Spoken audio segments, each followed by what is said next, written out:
There's a lot of debate about what the Bible says about how the world came into existence. And there are really smart and passionate men and women on both sides who deserve respect. But before we can approach biblical passages with questions about science, we must first ask, what do these passages say about God? Because first and foremost, the Bible is a story about God, a God who saves and invites all to follow him. In ancient times, when Genesis was written, there were many Mesopotamian legends about how the world came into existence. Many of these myths revolved around violent conflicts between competing little g gods. And these myths suggested humans were created to serve the gods. The Bible tells a very different story, though. Genesis describes a God who had no competition and shaped the world not with violence, but with creativity and imagination. This God brought peace to chaos and order to disorder.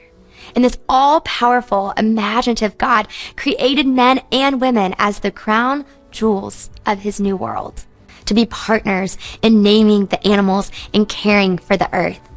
And when men and women made a huge mistake, this God did not smite them as the little g gods would have done, but instead, he searched them out. He put into motion his plan to rescue them from the world of evil and wickedness. So when we approach debates about how the world came into existence, we must honor what the biblical creation story says about God. That he is an imaginative and peacemaking creator. He is a God who created humans for relationships, both with him and with one another, to be co-laborers in caring for his creation.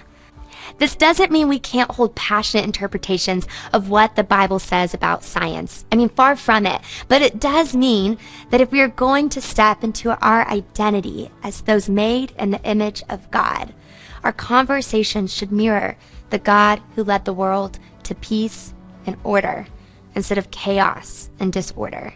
Because even if we get the science wrong, we can still discover the God who pursues us and does whatever it takes to rescue us in the world that he created.